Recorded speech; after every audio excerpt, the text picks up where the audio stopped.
This program is brought to you by the Center for a Sustainable Today.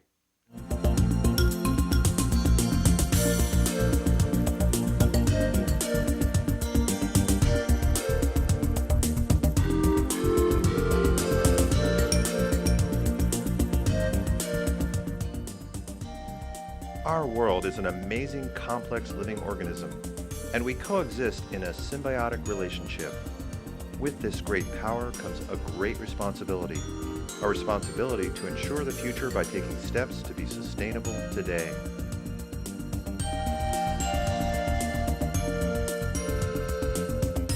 And now, here are the hosts of Sustainable Today. Hi everyone, thanks for joining us again. We're the show that shows you how to be more sustainable both at home and at work. I'm Darcy Hitchcock. And I'm Marcia Willard, and today's show is on clean technology. We'll be talking about the new industry sector that's growing out of the demand for technologies and services that facilitate sustainable practices. And in our studio with us today is Ron Pernick, who is the author of the seminal work on this, The Clean Tech Revolution, and he'll be talking to us about what he's discovered in terms of the growth of these new industries. But before we get into that, we normally do a little news segment. So Marcia, what did you come across recently related to sustainability? Well, actually, the highlights that I've got today are an excellent setup for what we'll be talking about today, because a lot of it has to do with energy. So, for example, at the federal level, the House is just okayed a bill that would finally increase our fuel efficiency standards. You know, we have some of the worst fuel efficiency standards in the world. In fact, they're lower today now, they're worse today now than they were, 30 years ago in the first oil crisis. But this bill that's in the House will raise the standard from currently 20 miles per gallon to 35 mile a gallon requirement by the year 2020. And before we knock ourselves over by slapping ourselves on the back, we should pay attention that that's China's current standard, and that's well below the requirements of Japan and Europe, which are both at over 40 mpg. So, oh well. And the bill's just in the House, and the administration has threatened to veto it. But, it's a little bit of movement. The other thing is that autos are really only one source of concern around energy, and the other big one is electricity production. And what a lot of people don't realize is how much of the energy in this country is produced by burning coal. In fact, most of the energy, even in this part of the region, is coal. We all think we're on hydropower, but that's an illusion. And I found an article in the Oregonian talking about the local utility who currently produces 65% of our energy with coal-fired plants. And they just announced that the 10-year plan projection they had that would include 3 additional coal-fired plants, they're now saying maybe not. They're not clear yet how they're going to meet the increased demand for electricity in this area, but they're saying, coal is just not penciling out right now. So some encouraging news on that regard. It's really interesting. We're hoping that they'll keep working on the renewable end of things. But it's interesting, as we move away from coal, there's getting more interest around nuclear. Yeah. And there's another bill in Congress to provide $20.5 billion in loan guarantees for the nuclear industry. $20 billion worth of loan guarantees. That's double the figure targeted for renewables. Yeah. So we're subsidizing nuclear more than renewables. You wonder about that. But it makes you wonder, are we just trading one dirty technology for another? I know, it's very iffy. Just to support that concern, I found an article that was published in the Journal of Cancer, which I read regularly, I guess, by the German federal government. They did this study, and what they found is that children living within 3 miles of nuclear power plants have twice the incidence of leukemia. They're twice as likely to get leukemia as the control population. That's just scary. It's just scary. So I'm hoping that what we're going to do is move more toward renewables rather than nuclear. But it is hard to get the amount of energy that we need, so that's one of the challenges, I guess. Yeah. Speaking of renewables, we do have some good news here in Oregon. Our governor is pushing to increase the tax program for the tax credits? Yeah, the tax credits for renewable energy. And what that does is it allows businesses to take a tax credit of up to 50% of the cost of their investment in renewable and conservation technology. And that's a credit, not a deduction. Credit, so yeah. you figure out how much taxes you owe and you just take that off the bottom. That's wonderful. Yeah. So in addition to reducing our energy consumption and our carbon footprint, the goal of the program is to also create an environment that will draw more renewable energy technologies and businesses to the area to create these green-collar jobs, is what they call them, which I think is a delightful thing. So, for and example, a good segue into our topic well, today. how about that? Yeah, let's just move right in and bring Ron into the picture here. So let's start by telling us a little bit about how you got involved in clean technology and what Clean Edge, your company, is about and what it does. Well, I'll talk a little bit about me just very briefly. I've been through 3 technology waves, and the first technology wave was telecom in Asia. And I like to tell a story with my dad. I call him my dad barometer, because back in 1983, when I was in university, I had to choose what I was going to study. I said, Dad, I figured out I'm going to do telecom in Asia. And he's like, what? And I got a job in Asia doing telecom work. I said, okay, that's pretty interesting. Then in 1991, I started doing work in the internet. I called my dad up. It was probably 92 when I called him. I said, I'm doing this stuff in the internet. He said, inter what? Yeah, right. 1995, he was on the web, sending me email and investing in the space. Well, in 2000, I started Clean Edge, and when I called him and I said, well, I'm going to do work in clean tech, he said, I trust you. And I'm getting used to this. so it was good. And basically, Clean Edge was started to act as a research and publishing firm focused on what we saw as an emerging new sector called clean tech, with a big focus on clean energy, but also water, transportation, and materials. And fast forward to today, it's done very well. We have a big conference that we put on every year in Palm Springs that brings together very large investors to talk about clean tech issues. We have a NASDAQ Clean Edge US Index, which tracks clean energy companies.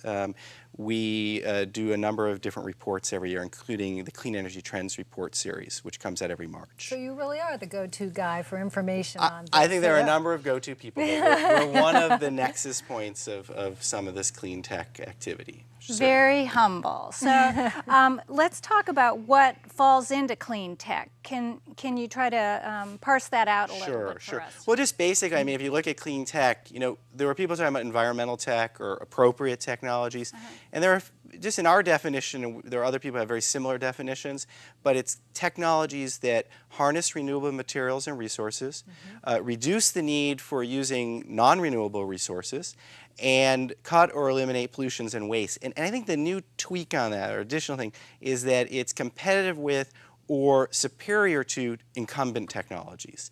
Okay. And when you do all those things and you look at, then all of a sudden you've got a definition for clean tech. And it's everything from solar PV and large-scale solar thermal to water filtration technologies to wind power to the smart grid to advanced batteries. So it's a range of different technologies. So these are the fringe technologies that are untested and improved. These are things that have to demonstrate their worth and their return. Yeah, and certainly they may go from fringe to mainstream over time, but almost every one of the technologies I just mentioned are ones that have fully imbued themselves now more and more into the mainstream, except maybe for things like the smart grid, or we talked earlier, you know, plug-in hybrid electric vehicles. There are ones that will be coming later. And what you were talking in the introduction about nuclear. We make a very strong case, as you know in the book, that nuclear does not fit the clean tech definition, and clean coal as well, which we see as oxymoronic at present.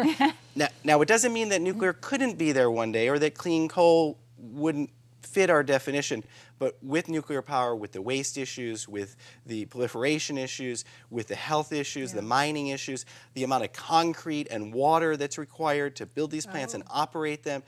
And the absence of a place to store all the nuclear waste. Well, that's waste. the biggest one, which I said, the waste issue. And that's what I say to people who are really big proponents of nuclear power, is that, hey, it's a carbon-free energy source. I say, yeah, but what are you going to do with that 100,000-year life of that radiation or more? So that's a big issue. We have not figured out in this country what to do with it. Yucca Valley isn't going to happen, most likely. It's already full. I mean, accounted for, isn't it, pretty much? Well, all the different nuclear power plants are holding their nuclear waste streams, and it's a serious issue. So until that's answered, we don't see nuclear as a clean technology, even though some people say it's carbon-free. And you're right about the funding. There's more funding going to nuclear power, especially if you look at the DOE and the DOD. You look at the Department of Defense, which does a lot of energy work as well, and you have all this money going to nuclear. we're seeing an increase for renewables, but there's still a disproportionate amount going to nuclear. Well, let's not make this show about nukes. Sure, absolutely. Happy to There's move a on. whole lot Shift to more what we wanna fun talk stuff about. to talk about. So I get the sense from you that this is not just a fad. This is not the dot bomb of the future kind of thing. So Well, one thing I would say about that, I mean, as much as we talk about the dot bomb, and there was a lot of irrational exuberance, you know, today I think Microsoft announced that they wanted to purchase Yahoo for $44 billion. That's nothing to seize. That's a lot of money. Google is a dominant force. So even within that, there was a huge revolution that happened. It's changed That's like right. every one of us community. How many times did we email back and forth and what have you? So I think, but what is different is that what we're talking about with clean technologies are shifts that are going to take not a couple of years, which the internet actually was able, it was so fast. It was just Yeah. like within 5 years it had really embedded itself. We're talking about decade-long transitions. Now we're already 30 years into many of these transitions. Solar PV was developed back in the 50s out of Bell Labs. So we're really starting to see it grow rapidly. Now we'll talk later about those growth rates, but these transitions will take decades. So it makes it a little bit different than that sort of boom and bust cycle. These are things that are going to build up over many years, and that transition will take, 20, 30 additional years. well, in addition to and something else that contributed to what we perceive as the bust was sort of the filtering out. So the wheat from the chaff. So Correct. and there are a lot of little startup companies that would fall into your clean tech. Well, that's interesting. So, I mean, and if you look in our book, actually, you're going to go through it and you're going to see GE and Applied Materials and Toyota and Sharp and a whole and Honda and a whole range of innovative companies that are leading the way. And in fact, those companies are doing better than their counterparts who aren't looking at clean tech initiatives.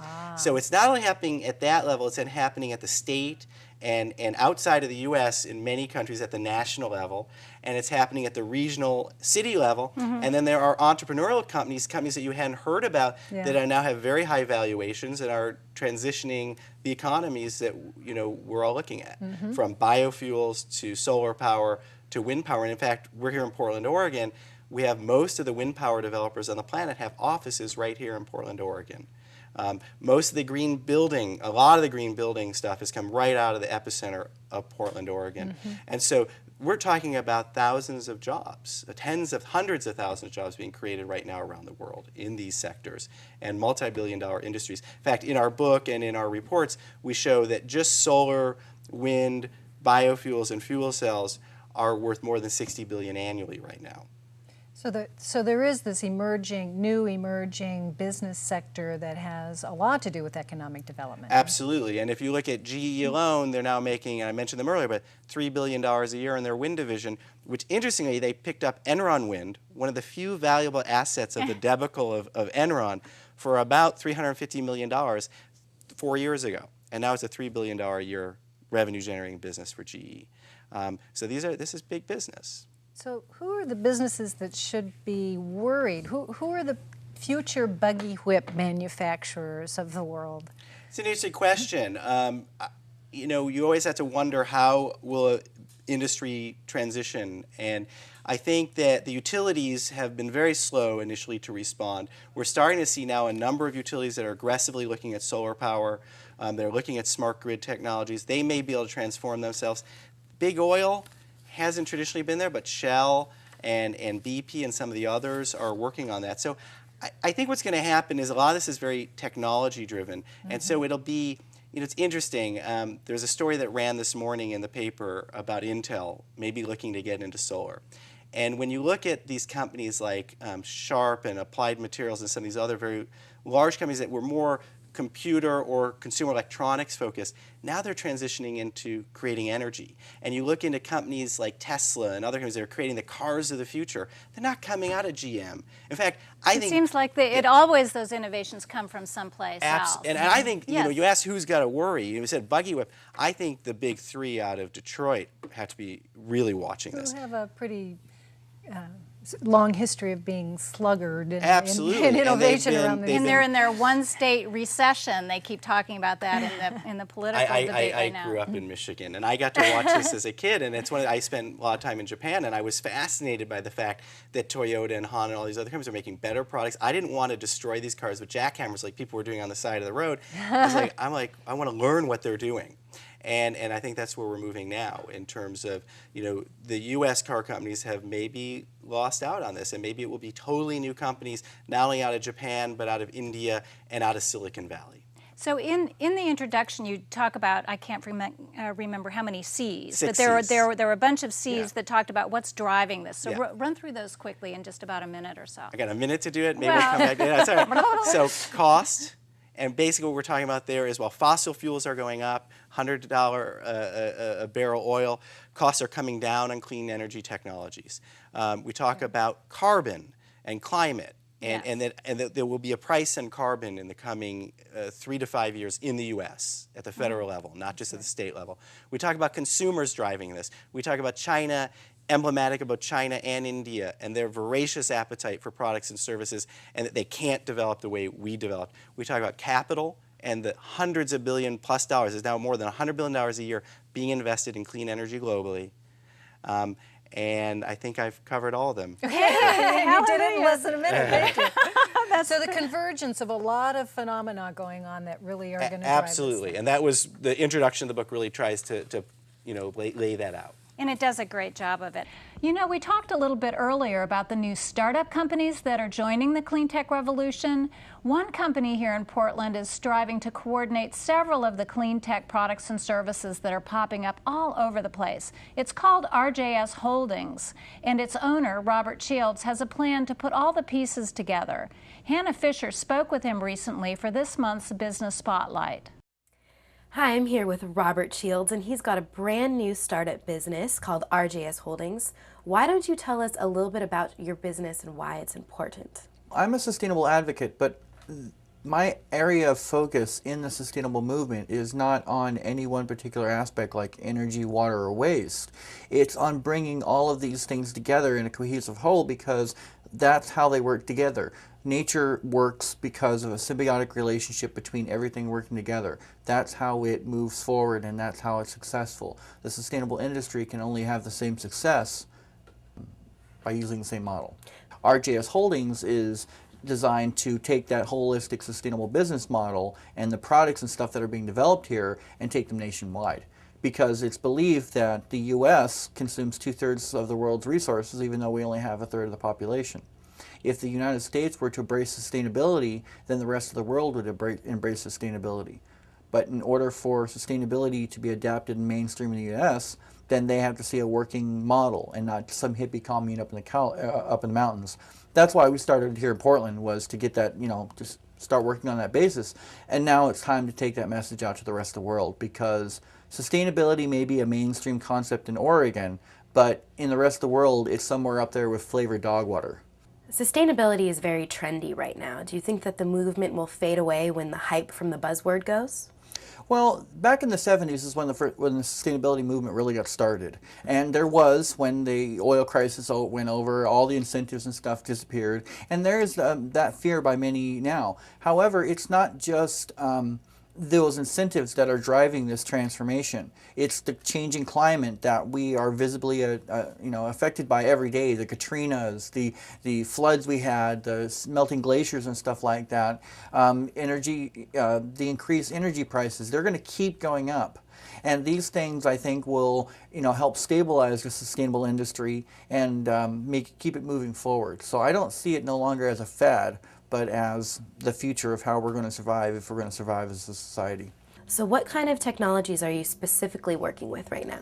The three big technologies that we're pushing right now are the vertical axis wind turbines, and we're also pushing new technology out of Germany, which allows you, with $10 million, 2 acres of land, to convert trash, anything but plastic and glass, into jet fuel grade diesel for about $2.50 a gallon.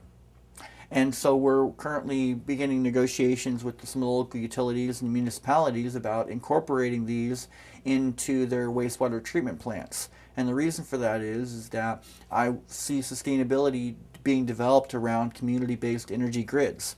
And the adoption of these technologies into the wastewater treatment centers, which basically will convert them from a consumer into a producer, will be the basis of that community grid.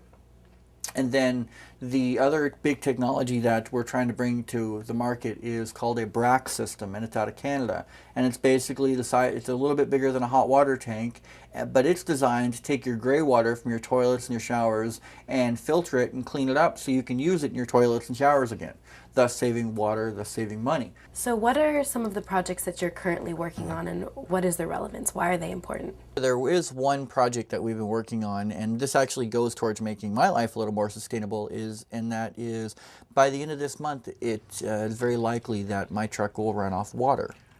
And basically it's the same principle as hydrogen and the hydrogen fuel cell, except the difference is rather than creating all this hydrogen and storing it in your car in this volatile system, you basically charge bottled water with your with electricity and some baking soda, and it breaks apart the hydrogen molecules, and you can actually, through a vacuum system, run that into your fuel injection system, so it'll augment your gas. We'll go and hook up our negative terminal, in which case we'll see a reaction within the water. You'll notice that the water will start to get almost like a white, almost kind of cloudy look, and that's the little bubbles of hydrogen and oxygen in there. And what we'll do is we'll go and turn on our pump, and we'll start pumping this through so we can get the right level of airflow. The level that we work with is 1 bubble per second in order to demonstrate the amount of gas that comes out. There you have it. We're burning water.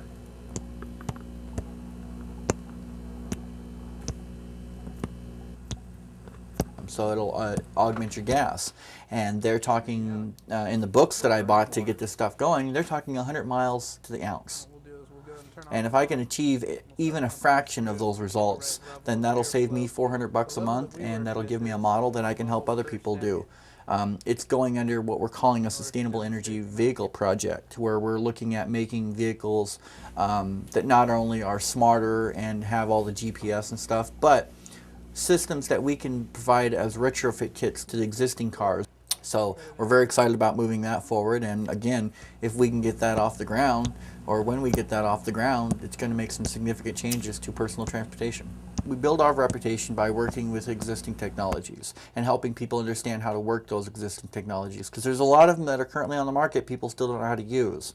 Through building those reputation and working with those different industry professionals, we'll be able to build a little credibility, so when we come to them and say we can run your car off water, or we can convert diesel, we can make you diesel from trash, they're a little bit more willing to listen. So it's RJS Holdings is a research and development company, and so we bring new technologies to the market and then teach people how to use them.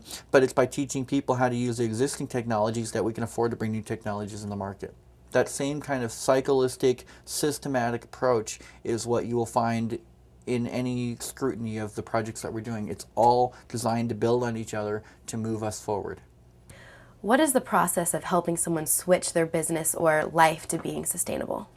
Well, if you go to the EnergyStar.gov, they have a little diagram there, and basically it's a process on becoming more sustainable. The first step is assessing what you have. You can't grow and you can't measure what you've changed unless you know where you're at in the first place. So the first thing is just doing an assessment. Now, the Energy Trust of Oregon provides energy assessments for both residential and businesses free of charge. So that's the first step. Then once you assess where you're at, once you've assessed what you've got, you'll see all your opportunities, and then you need to prioritize about what you can afford and what the incentives will cover and stuff like that. You know, like right now, incentives for commercial solar are covering nearly 90% of the installed cost. But in a year, those incentives will be gone, and wind may be the new thing, or there's always new and exciting incentives being offered for conservation. How much of sustainability is conservation, and how much is growing new renewable energy sources? If people adapt conservation measures, that's good and grand, and that's usually where it stops. However, with renewable energies, if somebody adopts those technologies, then once they see that meter spinning backwards, they start getting innovative and start thinking about other ways to conserve energy so they can get more of that power back. So where conservation is the best bang for your buck, renewable energy drives innovation, which leads to more conservation.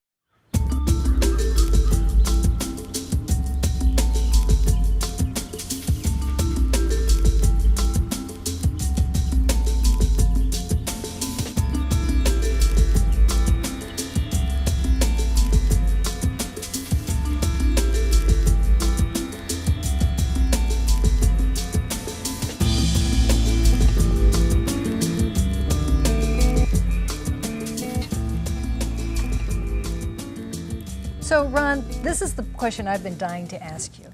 What are the exciting new technologies? What's the new stuff coming on that's going to change our lives? You know, it's interesting. I want to say one thing about that. There is no silver bullet. So there's not going to be just one technology. I think that's really important. There's going to be a whole plethora of different technologies. In the book, we look at a number of different areas or sectors that we think offer the best near to midterm opportunity for growth. And that's everything from solar power to biofuels to water filtration to green buildings to personal transportation to mobile devices. We have a number of other ones. And I think, you know, in terms of what's really exciting, you know, I certainly think that solar is one area. It's gotten a lot of attention. It's received significant amount of investment. It's growing by, this is interesting, over the last decade, solar has grown by more than 40% per annum. So that's a compounded annual growth rate of 40% over a decade. And what's very interesting about this is solar may do that for another 10 to 15 years. If it does that... Does Moore's Law apply in this situation? Well, there is a little bit of a Moore's Law, but it's a different law, and no one's named it yet. But it's a solar PV law, and that says that for every doubling of manufacturing, the cost of solar comes down by 18%. And it's been doing that. So if you look at prices in 1980 for a solar PV module, and you look at it today, it's 90% cheaper. Wow. Okay? So it was around $30 per peak watt at the module level, and now that same module can be bought for about $3. So incredible growth opportunities in solar, and I think solar will become ubiquitous. Solar will increasingly be used not only at the PV crystalline technology level and other exotic thin film technologies that replace the need for silicon altogether, but also large solar thermal facilities in the desert that do multi-megawatts. So you're going to have both centralized solar and distributed solar. And it's growing very rapidly. And if you look over a 25-year period with those kind of growth rates, nothing else has done that except for the personal computer industry. That's amazing. Yeah. So I was what struck me in your book was that how prevalent solar is going to be, as you say, but in everyday little things that I don't even know about, you know, the powering of our machines, our local things, our handheld computers, and how much the military makes use of mobile solar. You know, and it's interesting. There was an article I read today, actually the Oregonian, I'm going to go back to the Oregonian today. They had an op-ed on this, and they were like, gosh, this is so weird. You know, you're looking at the military, they have a new hybrid muscle vehicle. I don't know what it's going to be. And they were sort of looking at this and saying, well, how interesting, you know, this green technology being used for weaponry. Yeah. And we call it sort of weapons of mass salvation. But you know, what's happened is the military, if you think about ARPANET, which was the forebearer of the internet, was a military invention. And their investment, when they get into something like all high-tech stuff, they drove it. They made it happen. Right. And sometimes they do it because they want to be clean and green. They will do that.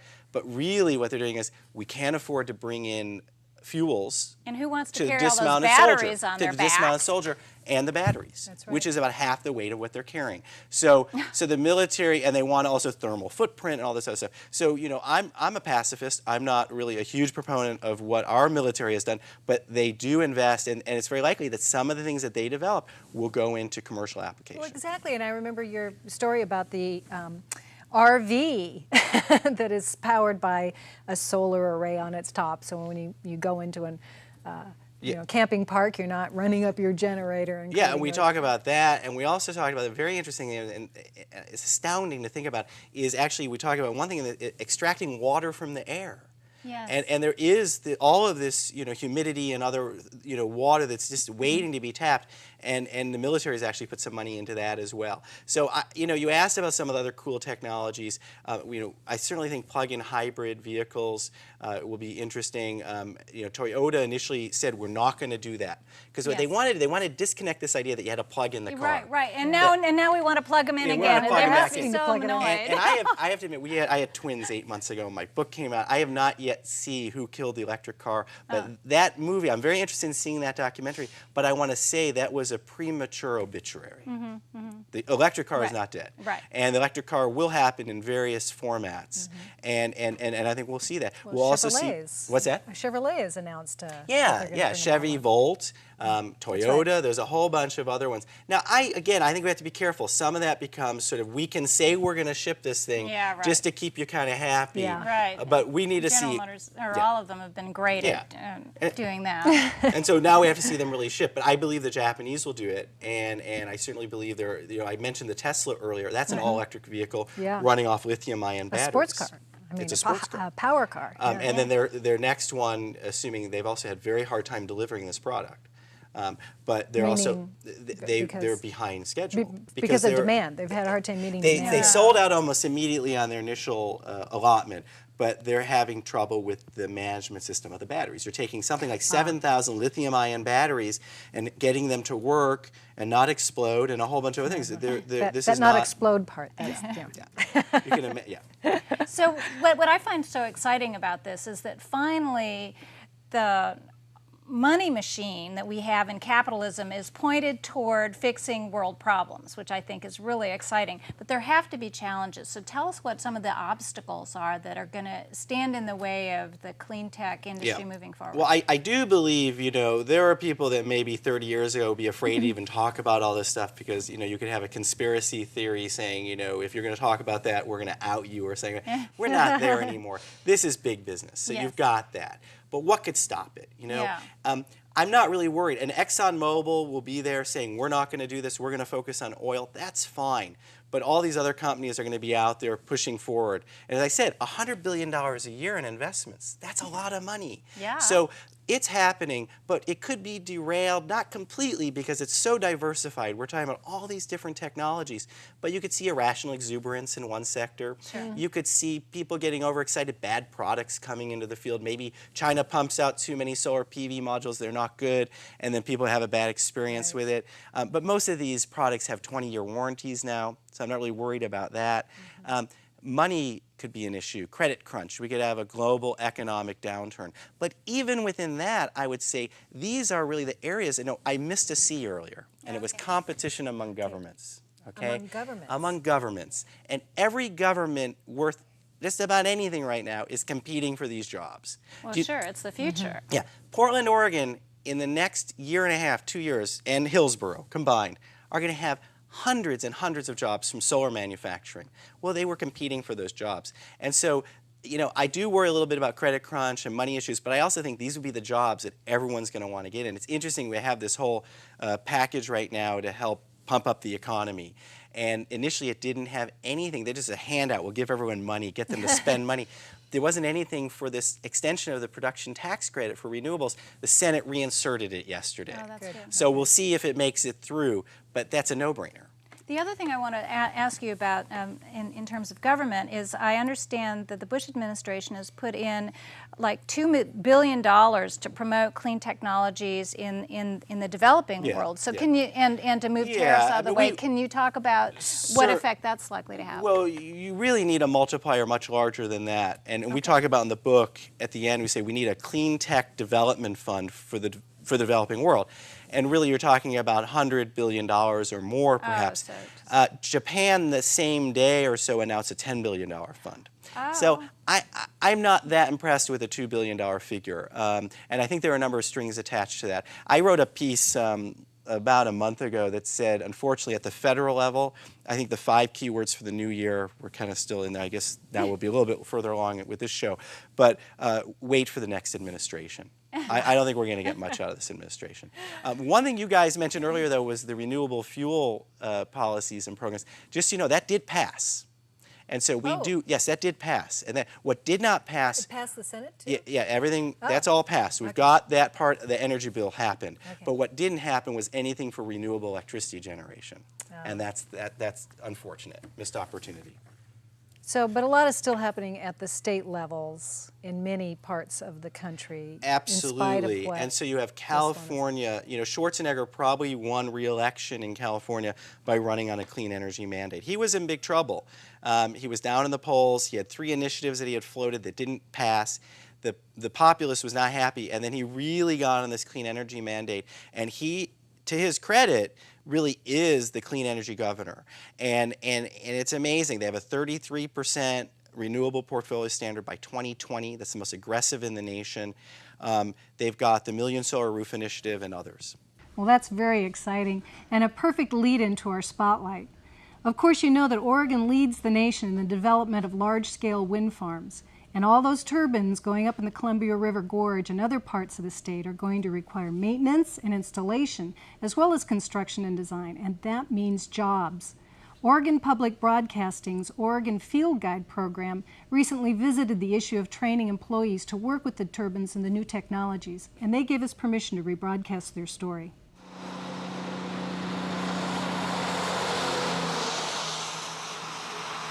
The future arrives in outstate Oregon, some assembly required. The flatbeds roll along the back roads to wind farms sprouting in wheat fields.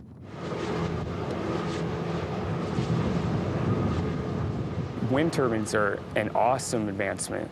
I remember going on service calls with my dad, working on appliances, and we'd go out into the middle of nowhere, and all of a sudden you'd see a gigantic wind turbine out in the middle of nowhere.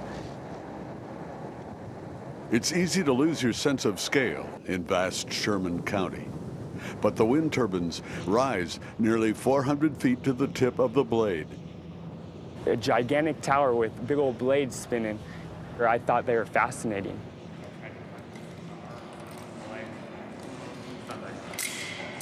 The turbines are like ships inside, and Jeff Buckley navigates the interior. He's advanced from toaster and TV set repair to wind technician. He has oversight of robots that make their own decisions. It's knowing what the turbine is thinking, what kind of inputs are going to cause it to think one thing, and what kind of inputs are going to make it not want to run.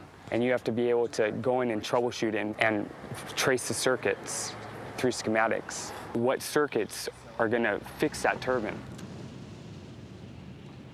A wind technician is part mechanic, part electrician, part computer whiz, and sometimes an acrobat. Every day technology is growing, and every day things are changing in technology. And so it's a daily process to keep up with that. We are at the Klondike Wind Park. There are scores of wind turbines here. More are on the way. At Klondike 2, there's 50 turbines.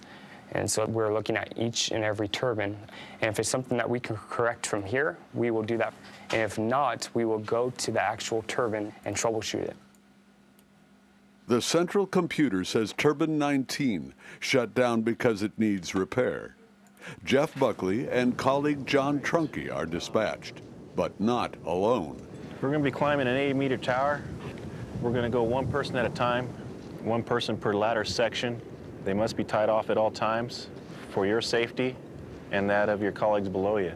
All right, any questions? Students from the Columbia Gorge Community College Renewable Energy Technology program are on their first ascent. Should I go first? Yeah, you want to go first, Steve. Come on.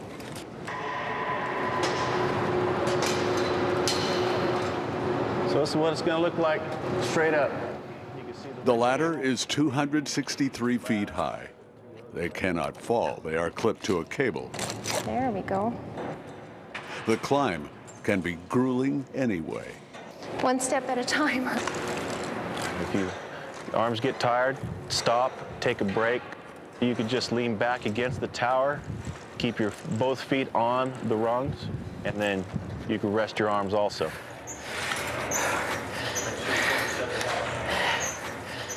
It's not a race. Take your time. Left hand, right hand, left hand, right hand, left hand, right hand. Don't look down, don't look down. You guys. Jeff Buckley graduated from Columbia Gorge Community College. PPM Energy, owner of the Klondike sites, is looking to the school for more skilled workers. This is a hydraulic kit that's supposed to teach us basic hydraulics. A little bit of fluid can move heavy loads with a little tiny motor. Hook your other drain up. There we go. It's rising. And we should be able to make it go down. Voila. In a wind turbine, hydraulic pistons will be used to change the pitch angles on the blades. DJ Oswald and Tristan Shell Sperling are candidates for work at Klondike. Tammy Weatherbury is a candidate too.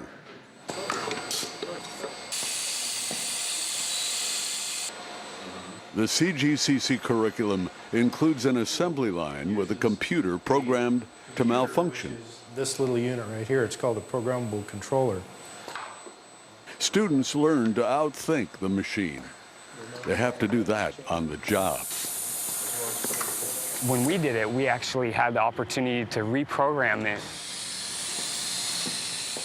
Breaking it up into different parts makes it much less complicated.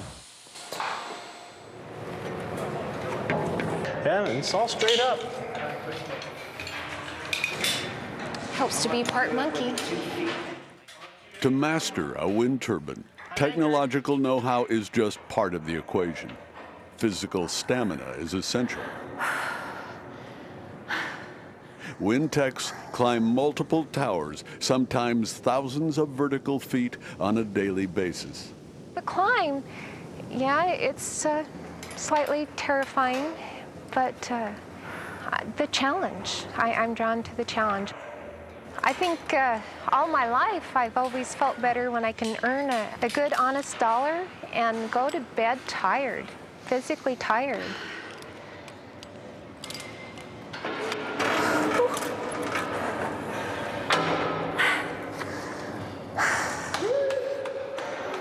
That's a good feeling. You've done something that day.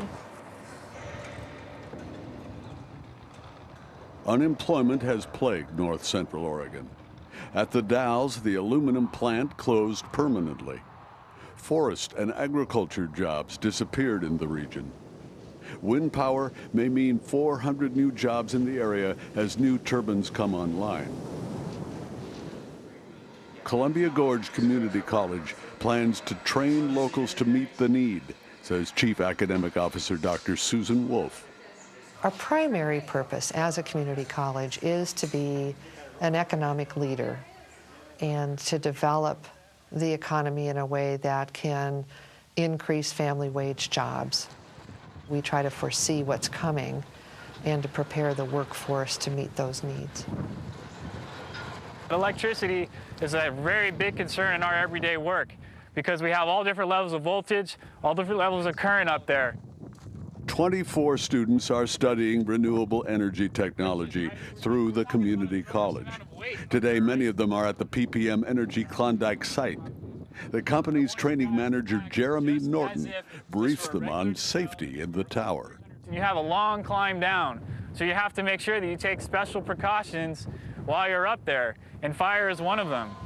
So if you keep the turbine clean, keep it free of grease, free of oil, you have less of a hazard for fire, less of a hazard for slipping. So welcome to the top. Nice. In the turbine housing at the top of Tower 19, Columbia Gorge students Tammy, Tristan, and DJ have completed their first climb. What you feel now, a little bit of sway, that's normal. The tower is made to sway. Right now we're at about 18-mile-per-hour winds. What's that object over here? This one? Yeah. Generator. Generator, and what would you think that on top of it is?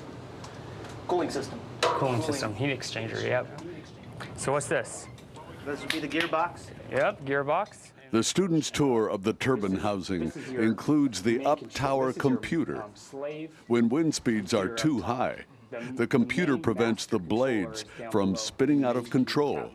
If it's thinking that it's going too fast, or if it is going too fast, this is going to throw a safety chain, and it's going to stop the turbine as fast as it can.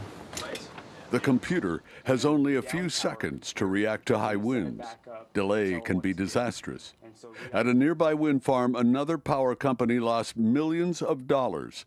The computer failed to stop the rotor quickly enough. Wind buckled the tower. There is one final factor that dictates who becomes a wind tech and who steps aside. Even in high wind, a technician must sometimes walk the top of the turbine, 300 feet above the ground. If you need to go out into the hub, one thing that you need to do is you need to set the blades up so they're at a rabbit ear position.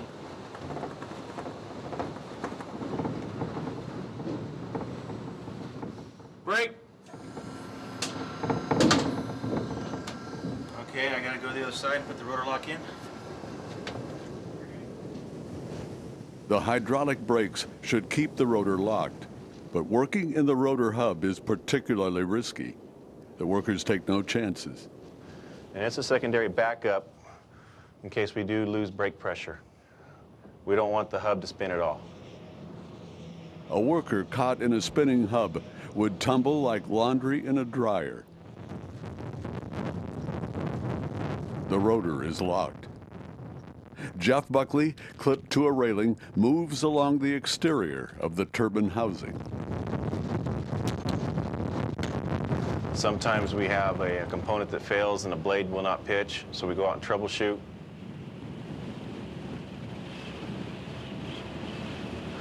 Just want to make sure that there's nothing rattling around in there. There's no loose components. There's various things for maintenances. Go out and clean.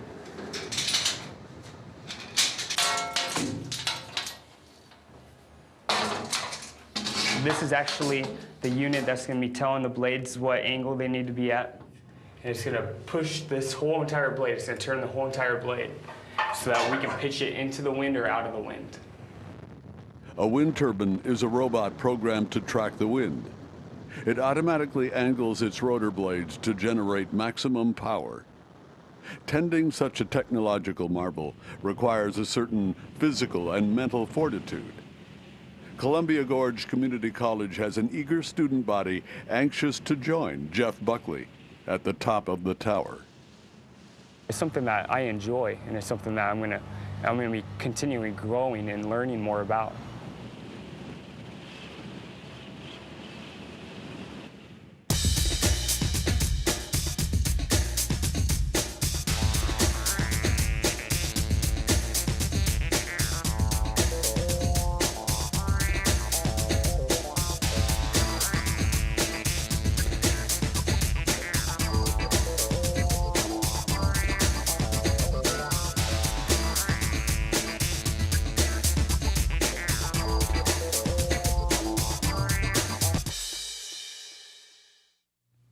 So we've talked a lot about what's going on in the world and what's happening in terms of clean technology as business development and economic development. Let's bring it home a little. Sure. And what I'm excited by are all the possibilities for businesses and for individuals.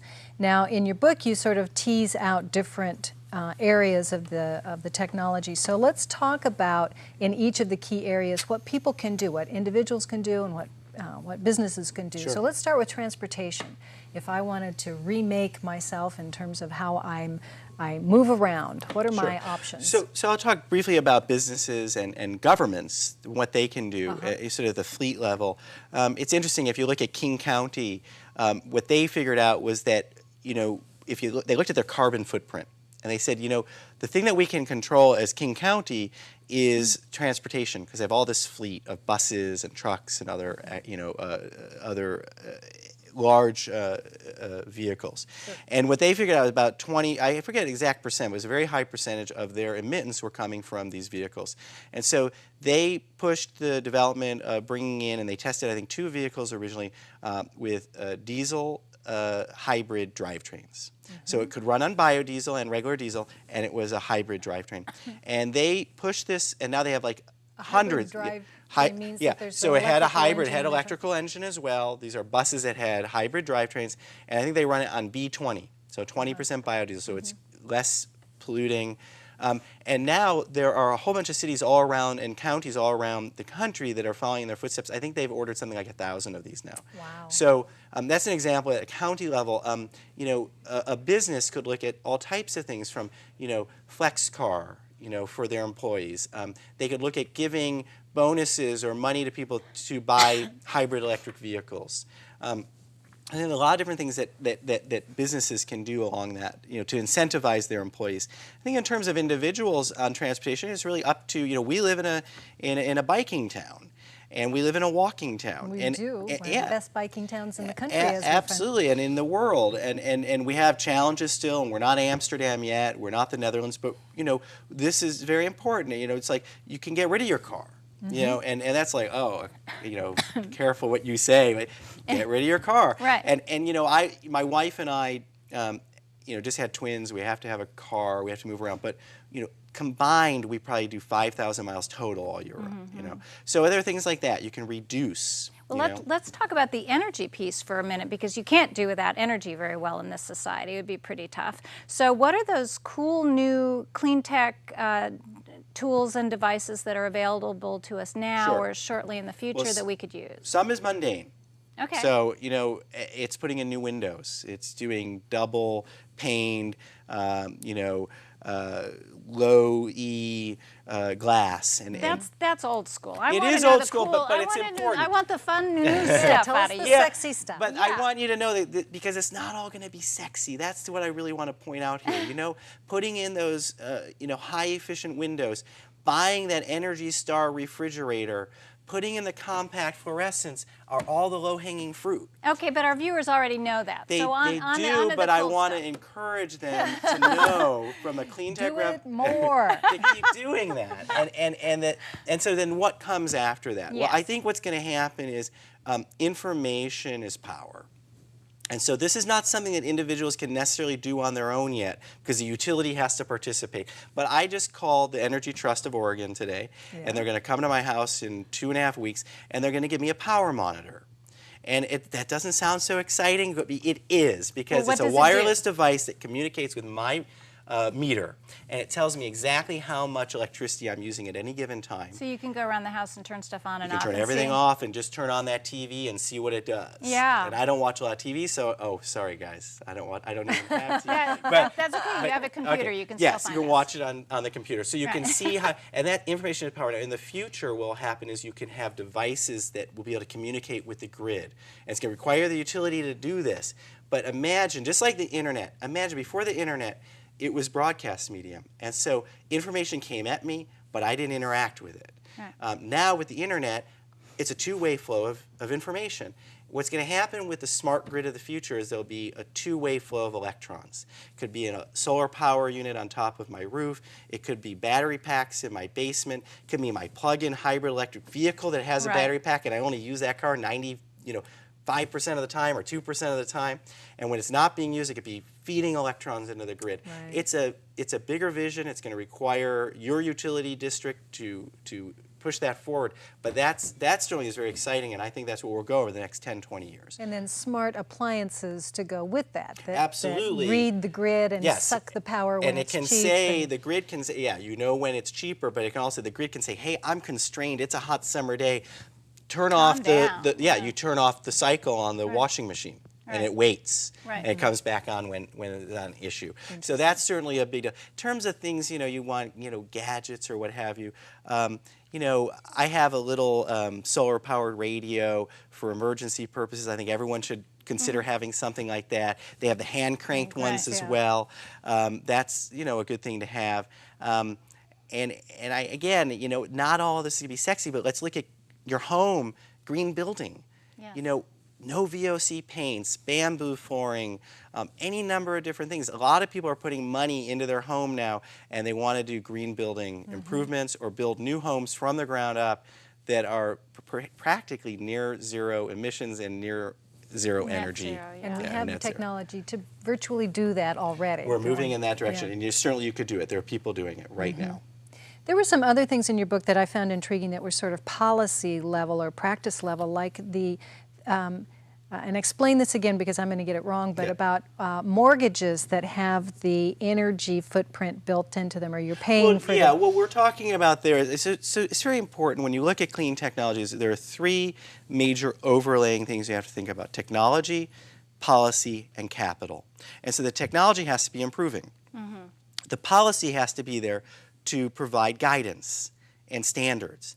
And then capital has to be there so that businesses are actually putting their money where their mouth is and helping to grow these things. Because as individuals, we can only do so much. The businesses have to be transforming themselves. And in fact, business can be an element or an implement for change.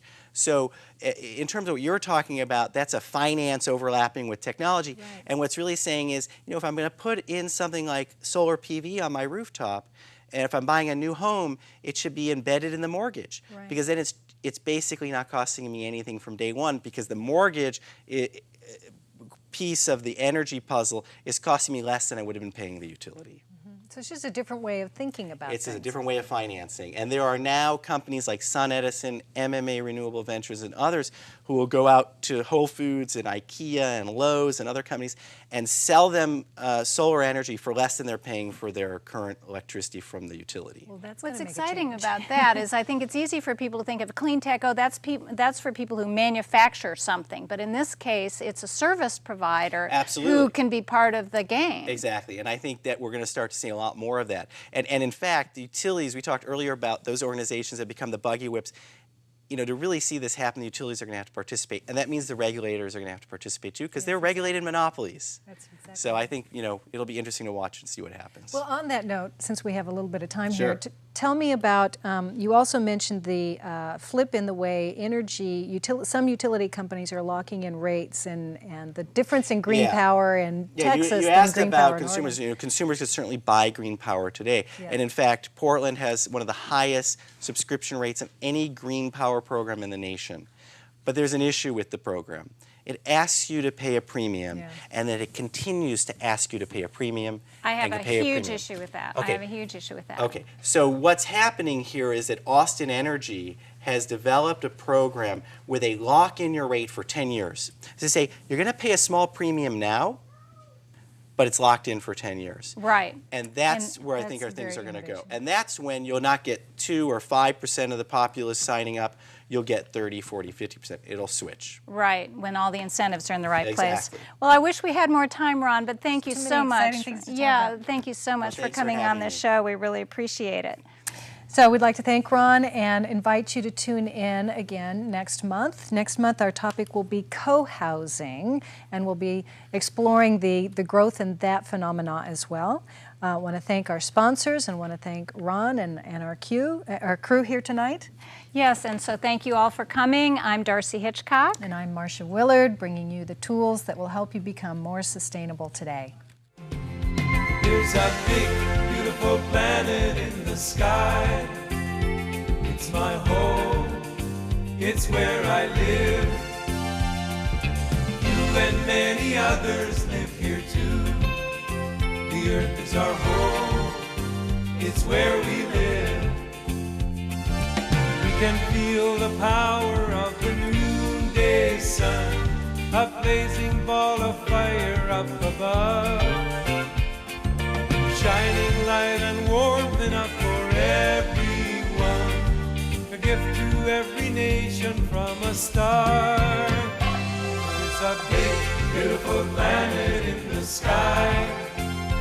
It's my home, it's where I live.